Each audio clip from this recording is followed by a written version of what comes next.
کہ آپ وفاقی حکومت سے امید رکھ رہے ہیں کہ وہ ناانصافی نہ کریں. بات تو اصل یہ ہے، دیکھیں چیئرمین صاحب کہ اس وقت جو فرانس کے اندر میرے نبی پاک صلی اللہ علیہ وسلم کے خاکے بنائے گئے، کارٹون بنائے گئے، کتنی بڑی تکلیف کی بات ہے، کتنی بڑی پریشانی کی بات ہے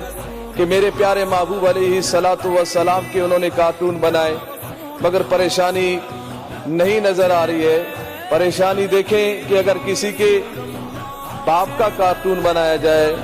کارٹون میں ناک ٹیڑھی کر دی جائے، آنکھ کو ٹیڑھی کر دی جائے، زبان کو ٹیڑھی کر دی جائے اور اس پہ یہ لکھ دیا جائے کہ فلان کا باپ ہے، تو اس کو تکلیف ہوگی، پریشانی ہوگی. اگر میں یہ کہوں کہ وزیر اعظم صاحب کے اگر باپ کا کوئی کارٹون بنا دے تو یقیناً پریشان وہ ہوں گے، ان کو غصہ بھی آئے گا، پریشانی بھی ہوگی. تو جس نبی کا ہم کلمہ پڑھتے ہیں، جس نبی سے ہم محبت کا اظہار کرتے ہیں، جس نبی پاک صلی اللہ علیہ وسلم پر ہم صبح و شام درود و سلام پیش کرتے ہیں، جن کا نام سن کر ہم انگوٹھا چومتے ہیں محبتاً، تو پھر وزیر اعظم صاحب ابھی تک پھر انتظار میں ہے،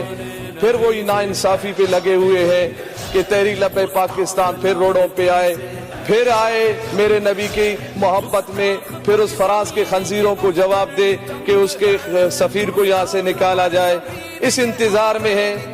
تو یہ بالکل ناانصافی ہے، چاہے وہ کسی بھی لیول کی ناانصافی ہو، چاہے مذہبی ناانصافی ہو یا معاشرتی ناانصافی ہو یا میڈیکل کے بچوں کے ساتھ ناانصافی ہو، چاہے سندھ میں ہو، بلوچستان میں ہو،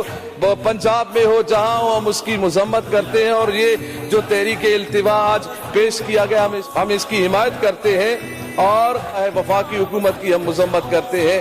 اور دعا یہ کرتے ہیں کہ تمام مسلمان، یہ تمام پارٹیوں سے پاکستان میں جو ہے موجود ہے، سب سے میں یہ مطالبہ کرتا ہوں کہ آپ کو فرانس کے خلاف اس کے سفیر کو باہر نکالنے کے لیے متحد ہونا پڑے گا. آپ یہ جو استعفے پیش کر رہے ہیں، یہ کرنا ہے، وہ کرنا ہے، اپنی ذات کے لیے آپ بہت کچھ کر رہے ہیں، مگر میرے نبی کی عزت کے لیے بھی آپ کو اٹھنا پڑے گا، آنا پڑے گا اور کفار کو یہ بتانا پڑے گا ہمیں ہمارے نبی سے محبت ہے، اور جو ہمارے نبی پاک صلی اللہ علیہ وسلم کی گستاخی کریں گے